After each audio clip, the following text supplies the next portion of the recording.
창세기 1장 28절 말씀.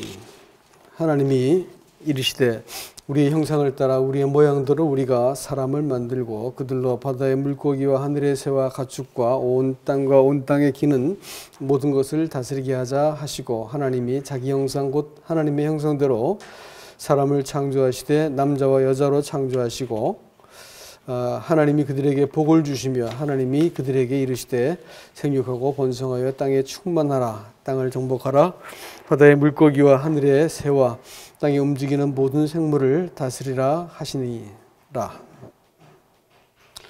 하나님이 오늘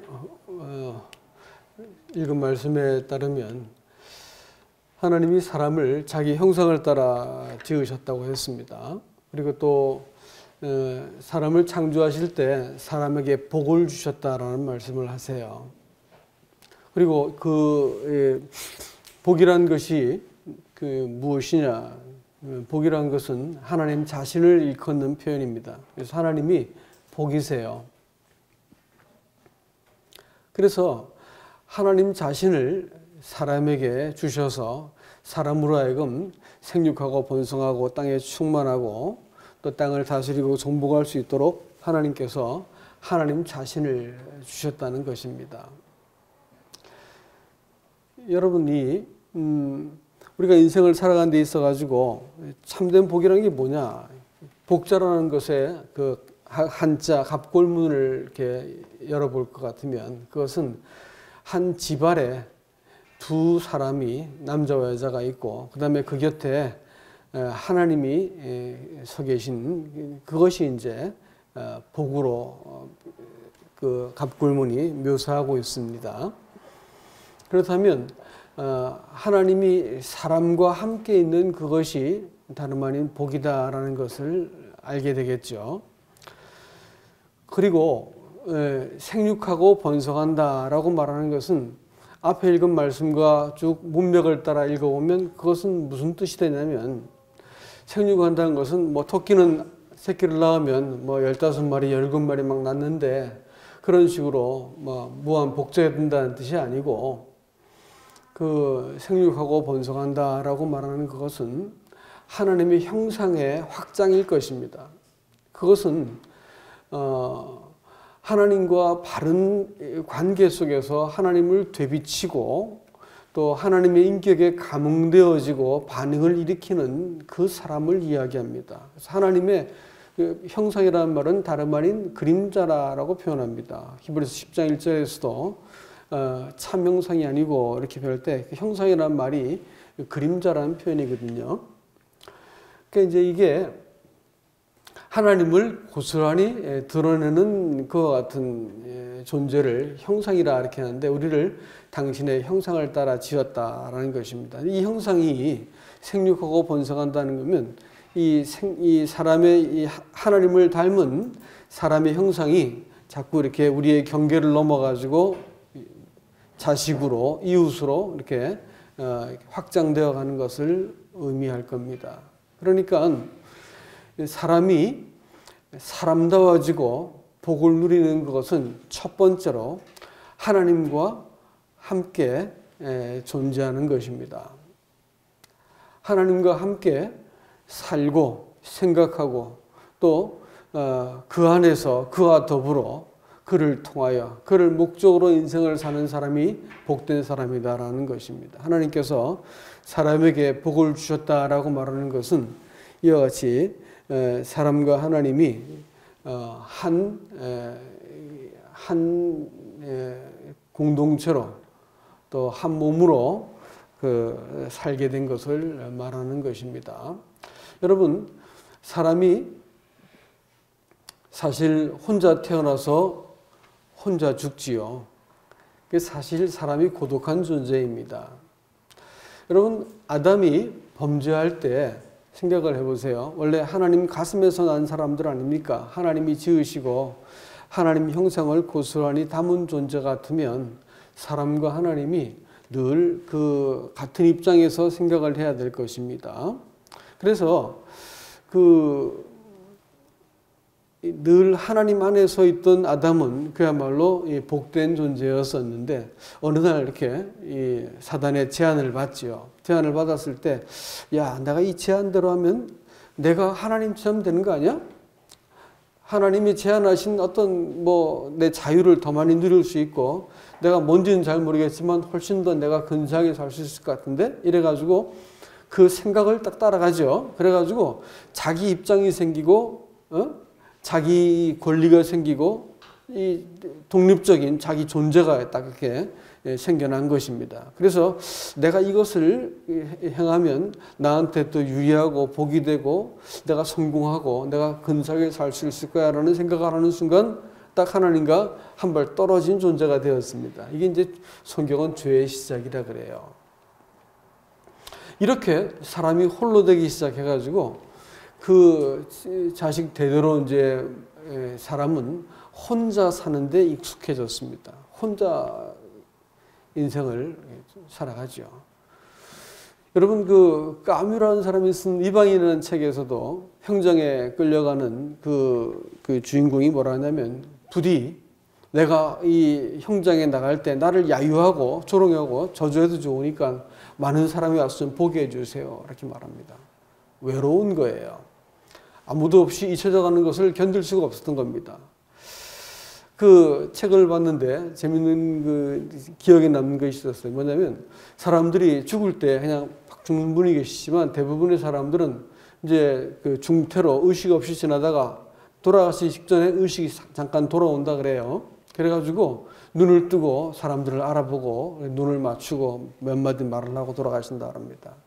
근데 그분들이 그 오랫동안 이렇게 그 중태에서 그 코마 상태에 있다가 의식이 딱 돌아와서 제일 처음 하는 말이 거의 다 비슷하대요. 그게 뭔지 아세요, 혹시? 짐작할 수 있겠습니까? 그분들이 그 의식이 잠깐 깨어가지고 죽음의 경계를, 삶과 죽음의 경계를 막 얼마나 넘었겠어요. 그러면서 이제 잠깐 의식이 돌아와서 그 자기 주변에서 자기를 바라보고 있는 식구들의 얼굴도 알아보고 몇 마디 말도 하는 거예요. 근데 제일 처음 하는 말이 거의 똑같은 말을 하는데 누구나 다 그렇대요. 그게 뭐냐면 손이랍니다. 손. 이상하죠? 여러분 생각해 보세요. 이 땅에서 내가 힘을 가지고 무언가 이렇게 내 소유도 있고 힘도 있고 뭐 이렇게 할 때는 생각하지 못해요. 근데 이제 사람이 딱 이렇게 이 육체를 떠날 시점이 되어지면 세상에 아무것도 나를 붙들 수 있는 것이 없다는 것을 그때 비로소 깨닫습니다. 우주의 미아가 되는 거죠. 아무도 디딜 데도 없고 붙들 곳도 없고 어디에 나를 걸쳐놓을 데가 없는 거예요. 그러니까 막 허우적거리면서 누군가 나를 좀 붙들어 주었으면 하는 거예요.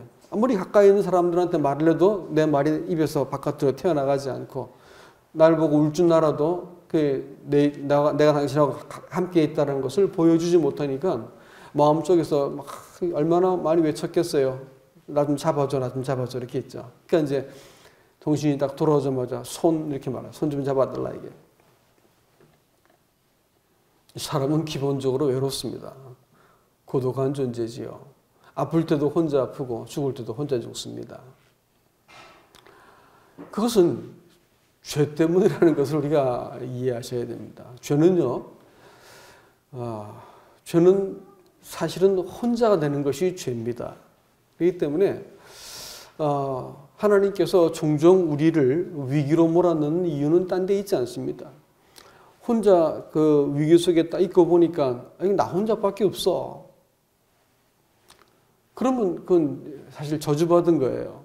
근데 내가 위기가 되었을 때 옆에 누가 계신 거야. 그럼 복된 인생이라는 겁니다. 그래서 우리를 종종 위기를 겪게 만드세요.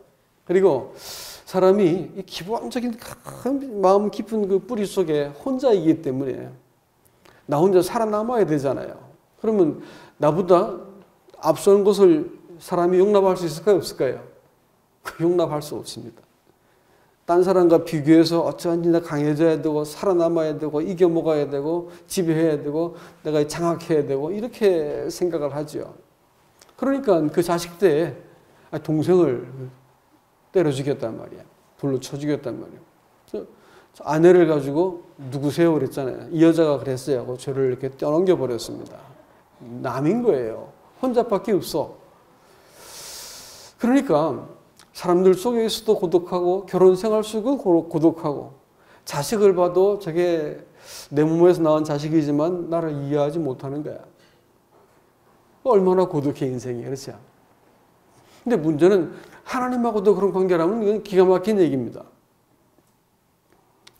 신앙생활은 하나님하고 나하고 결국은 한 편이 되는 거예요. 그런데 내가 내 쪽에서 아무리 하나님과 한 편이 되려고 해도 될 수가 없어요. 왜냐하면 우리는 태생적으로 죄인입니다. 죄를 지어 죄인이 아니고 태생적인 죄인이라니까요. 그래가지고 마음속에 아주 근원적으로 내 홀로 무엇인가를 해보고 하나님조차도 내가 이용한다 할 것 같으면 얼마든지 아첨하고 헌금하고 봉사하고 교회 예배 나와주고 다 할 수 있어요. 내 편만 되어준다면. 이럴 수 있는 존재가 사람인 것입니다. 그러니까 사람이거든 하나님은 다 이용해서 내 편으로 만들려고 하는 것이 사람이에요. 이건 종교적인 사람이라는 뜻입니다. 근데 신앙의 시작은 그게 아닙니다. 여러분, 회심이라는 말, 로이드 존스라는 사람이 회심이라는 말하고 이 중생이라는 말에 다르다는 것을 설명한 책이 있어서 참 재미있더라고요. 중생이라고 하는 것은 전적인 하나님의 사역이에요. 사람의 일이 조금도 들어가 있지 않고 전적으로 하나님이 하신 거예요. 그래서 원인을 제공하십니다. 그분이 은혜로 나에게 다가오셔가지고 내 상태, 형편, 내 이거 다 덮어놓고 하나님께서 일방적으로 먼저 사랑하셔가지고 나에게 이 구원의 이 복을 주셨어요. 이러고 나니까 사람의 마음속에서 나 같은 사람을 향해서 찾아오신 예수 그리스도를 사람이 딱 보고 나니까 마음속에 동기가 생기는 겁니다. 그것은 이제 하나님이 어떤 분인지 알았기 때문에 내가 그분 앞에서 어떤 처신을 할 수 있게 되어지는 힘을 얻는 거예요. 이걸 뭐라냐면 회심이라는 것입니다. 그러면 회심은 우리 인생의 중요한 순간에 한 번 하는 것이지만 사실은요, 우리 평생 합니다. 평생 이 얄팍한 꼼수로 또 늘 눈앞에 있는 것을 이렇게 내 어떤 힘 가지고 이렇게 어떻게 조정해보고 뭐 하려고 하는 사람이 아주 고약한 본성이 있거든요. 죄는 심판을 면했지만 죄성은 여전히 사람 속에 남았다는 거예요. 근데 이 죄성을 하나님께서 평생 다루어 가시기 위해서 때로는 위기도 주시고 때로는 죄책감이 나를 이렇게 엄습하기도 때로는 내버려 두세요. 그리고 내가 까닭없이 이 죄의 어떤 그 굴레 속에 들어가게도 만드시고요. 나를 약하게 만드신다니까요. 그래가지고 이 사람으로 하여금 자기의 죄성을 똑똑히 보게 만드세요. 그랬을 때 그 제로 베이스, 아무것도 없는 자리에서 완전히 깨어진 자리에서 누군가 옆에 계시면 그 사람은 소망이 있는 사람이고요. 없으면 어떻게 해요? 저주받은 사람입니다. 예수님께서 그렇기 때문에 은혜라고 하는 방식으로 아무 조건과 그것을 걸지 않고 일방적인 은혜와 일방적인 사랑을 가지고 사람에게 다가오셔가지고 사람의 상태에 아무것도 물어보지 않고 사람의 형편을 아무것도 보지 않고 얼마나 나쁜 놈인지 헤아려 보지 않고 그냥 일방적인 사랑으로 사람에게 찾아오셔서 그냥 끌어안아 버리신 거예요. 그렇기 때문에 이 중생의 원인이 제공되어진 사람, 다시 말하면 중생이 마음속에 시작되어진 사람은 그 넘어진 자리에서 이런 나를 아시고 사랑하신 주님 고맙습니다. 이렇게 하면서 마음에 힘을 딱 얻는 거예요. 그리고 그 모습 그대로 하나님께 나아갈 수 있게 됩니다. 이걸 회심이라고 그러는 거야. 그러니까 신앙생활은 이런 숱한 회심의 반복입니다. 물론 구원받을 때 한 번의 힘이 중요한 거지만 그 이후에도 우리는 자백이라는 방식으로 하나님 앞에 계속해서 회심합니다. 그래서 우리가 점점 내가 혼자가 아니네. 하나님이 함께 계시네. 내가 살아가는 이 모든 길, 오늘 이 젊은 형제가 나와서 간증을 했지만 그와 같이 이 혼자가 아니었었네라는 사실이 문득 내 속에 이렇게 내 마음을 탁 일깨울 때 그것을 가지고 함께 계신 분을 의지해서 자기 문제를 이렇게 맞서보는 거야. 그때 하나님이 내가 너 함께 있다라는 것을 똑똑하게 보여주시지요. 그러면서 마음속에 철이 들기 시작하는 것이 인생을 내가 내 힘으로 사는 게 아니고 내 모든 자원은 하나님께 있는 거구나. 내 그분을 의지해서 사는구나 라는 의식이 마음속에 드는 것입니다. 마찬가지로 사람과의 관계도 그래요. 사람과의 관계 속에서도 이 사람이 옆에 있는 사람이 사실은 이 생육하고 번성하기 위해서는 여러분 사람과의 관계가 저 사람이 나를 경쟁하는 관계다라고 생각하고 있으면 이 생육이 일어나지 않습니다. 네? 가정에서도 남편과 아내가 서로 그 경계가 허물어져야지 사랑하는 거 아닙니까? 또 교회에서도 마찬가지입니다. 교회는 조직일 수 없는 것이 조직이면 상명하달이 일어나야 되는 것이에요. 그렇지만 유기체라면 그래서는 안 되는 거죠. 서로의 사정이 이해가 되어지고 받아들여지고 이러면서 방법을 찾아나가고 이렇게 해가지고 이건 가족이고 공동체가 되어지는 것이지요. 그랬을 때 옆에 있는 사람이 내 마음에 들지 않아. 그렇지만 알고 보니까 저 사람을 두셔서 하나님께서 이렇게 우리를 함께 지어져가는 거구나.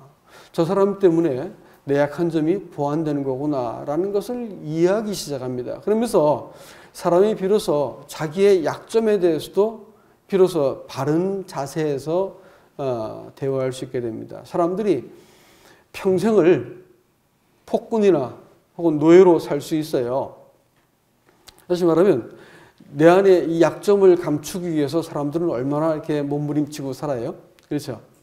변명하고 과장하고 거짓말하고 힘자랑하고 가면을 쓰고 이래가지고 내가 괜찮은 사람이란 걸 자꾸 보여줘야 됩니다. 그럼 무시받지 않고 내가 인정받고 내가 그렇게 할 수 있다 생각하는 거예요. 속고 사는 거야. 그래서 이걸 잘못 다뤄요. 잘못 다루기 때문에 얼굴을 뜯어고쳐야 되고 대출을 받아서라도 위자를 떨어야 되고 이렇게 하는 거예요. 그래서 자기 자신을 잘못 다루는 거야. 근데 어느 날 옆에 있는 사람이 이게 하나님께서 나에게 짝지어 보내신 사람이구나라는 것을 이해할 때 내 약점에 대해서 이렇게 보여주고 또 그 약점을 상대가 수용하고 내가 약점에 대해서 말을 할 수 있기 시작하면서부터 나는 약점으로부터 벗어나기 시작합니다. 사람들이 약점을 말하지 못하는 이유가 뭐냐면 이렇게 말했을 때 내가 무시당하거나 내가 짓밟히지 않을까 이 생각이 들어서 못하는 거거든요. 근데 상대가 신뢰가 되기 시작하고 상대를 하나님께서 내게 주셨구나라고 할 때 내가 약점을 이야기할 수 있는 겁니다. 그러면 상대가 약점을 공유하기 시작하면 서로 사랑할 수 있게 되는 겁니다. 그리고 약점을 바르게 다루는 것이 되는 거죠. 우리가 그때 이제 비로소 나 자신에 대해서 내가 용납을 하게 되어지고 다른 사람도 용납하게 되어지는 관계가 만들어지는 겁니다. 이게 생육이에요. 생육이라고 하는 것은 둘이 섞이지 않으면 절대 일어날 수 않는 거거든요. 나는 나고 너는 넌데 잘해보자. 이거는 생육이라 말하는 게 아니에요. 생육하고 번성하고 땅에 충만하기 위해서는 하나님의 형상이 나타나야 되는 건 아니겠습니까? 제가 그런 말씀 얼핏 드린 것 같은데 사람이라는 말이 이슈하고 이샤라고 했잖아요. 근데 그것이 애슈라는 말에서 나오는데 애슈는 불입니다. 불. 근데 이슈하고 이샤라는 말, 여자는 이샤고 남자는 이슈인데 거기에 하나님이라는 단어가 한 조각씩 들어가 있어요. 야라고 하는 단어가 한 조각씩 들어가 있습니다. 바브하고 해라는 단어가. 하나씩 끄집어내면 하나님이라는 말이 나오는 거야. 근데 따로 떼어놓으면 이슈가 되고 이샤가 되는 거죠. 하나님의 그 성분을 빼고 나오면 뭐가 될까요? 불이 되는 거야. 서로를 불태워버려. 인생의 수레바퀴를 불태워버리고 결혼생활이 파탄이 나고 자기 인생이 이렇게 불타버리는 거예요. 근데 서로 속에 뭘 발견해야 된다고요? 하나님을 발견하는 거예요. 내 안에도 있고 네 안에도 있는 하나님을 서로 보기 시작하면 함부로 서로를 대하지 않고 우리가 하나가 되어야만 우리가 가치 있는 존재구나라는 것을 이해하게 되면 서로의 약점을 내가 끌어안고 용납하기 시작하고 내 약점도 상대한테 용납된 것을 믿기 때문에 내가 정직하게 처신하게 되는 거죠. 이게 생육입니다. 여러분. 예수 그리스도를 디도서 2장에서는 복되신 하나님이라고 표현합니다. 예수님 자신이 복이라고 또 말씀하셨어요. 예수님을 우리에게 주셔가지고 우리가 그 예수님을 의지해서 예수님이 우리와 함께 계신 것을 내가 그분께 속하고 내가 그분의 것이라는 것을 인정하고 우리에게 주신 모든 관계를 들여다보도록 우리를 부르셨다고 하는 사실입니다. 이렇게 우리가 인생을 바라보기 시작할 때 우리가 이 땅을 다스릴 수 있는 힘들을 갖습니다.